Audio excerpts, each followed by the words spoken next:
السلام عليكم ورحمة الله وبركاته. أهلا يا أبطال، أهلا بكم معانا فيديو جديد، فيديو نهاري على قناتنا وقناتكم أبطال وبطولات. لو حضرتك مش مشترك، اشترك معنا، فعل زر الجرس واعمل شير ولايك للفيديو، ادعمنا عشان الفيديو يكبر ويوصل لكل الناس. رسميا وحصريا على قناتنا عودة العلاقات الطيبة بين مودرن فيوتشر والنادي الأهلي. هما فتحوا الباب بعد ما الأهلي ما كان السنة اللي فاتت لو تفتكر كلنا وقف التعاملات التبادلية مع فيوتشر لما طلب منهم أكتر من لاعب ورفضوا. كان بوبو وكان عمر كمال عبد الواحد على ما أعتقد، وكان في حد تاني أظن. ساعتها هو سحب لعيبته كلها، كان نيدفيد وسعد سمير. ما علينا، فيوتشر بيفتح الباب للأهلي للتعاقد مع عمر كمال عبد الواحد، والافضليه للاهلي. يعني اللعيبه بتروح للبيع بس الافضليه للاهلي عشان الاهلي ساعدنا كتير السنه اللي فاتت. وبالفعل الاهلي يتعاقد مع عمر كمال عبد الواحد 3 سنين ونص في يناير، بشرط اللاعب ما يجددش. لو اللاعب جدد يبقى الاهلي مش هياخده. اللاعب لو ما جددش هينتقل في يناير رسميا، ويبقى الاهلي هيدفع لفيوتشر اخر 6 شهور فقط. طب ده بالنسبه لعمر كمال. ايه الجديد؟ الجديد بقى اللي احنا جايبين لكم النهارده في الفيديو، صلاح محسن رسميا النادي بيطلب صلاح محسن وكريستو اعاره.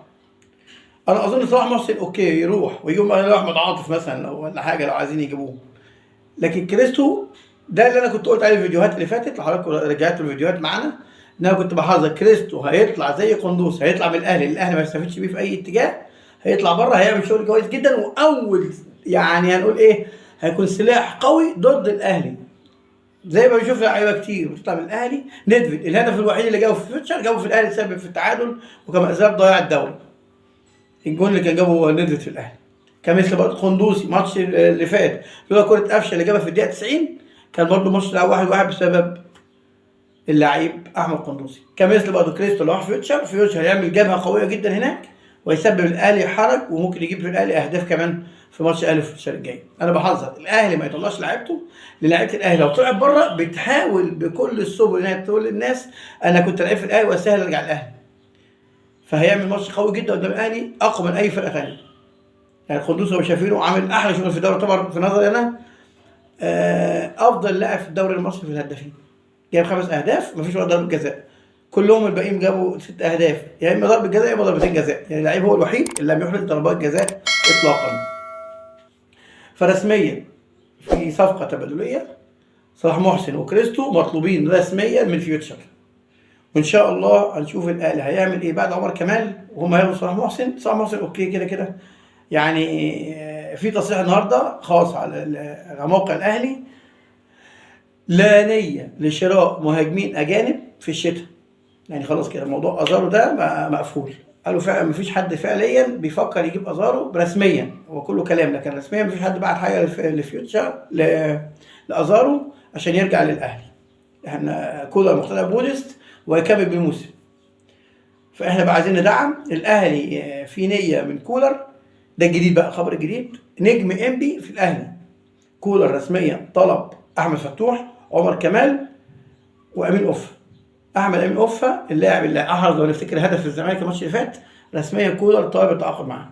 بس اللي انا عرفته ان الشريعي رئيس انبي طالب 75 مليون، 75 مليون في لعيب هيجي للاهلي، يعني حوالي 2 مليون الا شويه دولار، حوالي 2 مليون دولار.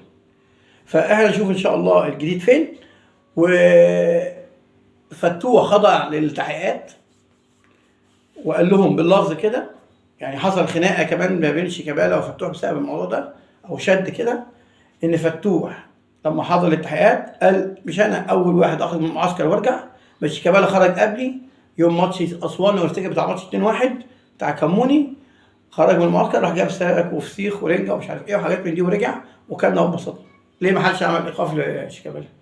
هي دي الفكره، هي دي الفكره. هل دلوقتي الاتجاه اللي انا قلته وحضرتك لو تفتكروا الفيديوهات اللي كانت فيها، هل من اسباب خروج فتوح وظهوره بهذا الشكل والفيديو اللي انتشر في الفيديو المسرب الفاضح لفتوح، هل لاساءه وجهه نظر الناس لفتوح وبالبعد كده زي ما بيقولوا كده هنسلمه للجمهور، هنقول للناس خدوا فتوح اهو ما كانش ملتزم، طلع من المعسكر عامل فيديوهات وحشه، مش عايز يجدد، خدوا وفتحوا، احنا مش هنجادله عشان كده. ممكن ده اتجاه، وده دي وجهه نظر اقرب في وجهه نظري يعني، ان هو عاملين كده عشان خاطر لما يقولوا احنا مش هنجادل فتوح او فتوح وحش ما يستاهلش يجادل للزمالك. مع ان اللاعب لو جدد ما فيش حد جاب سيره الخروج من المعسكر، ما كانش حد جاب سيره الفيديو اللي كان مسرب او هو او مش هو، الله اعلم، ما نقدرش نظلم الناس. ما كانش حد قدر يتكلم في اي سلبيات الفتوح، كان كله اشاد فتوح واللعيب كويس واللعيب بيجدد واللعيب كذا وكذا وكذا.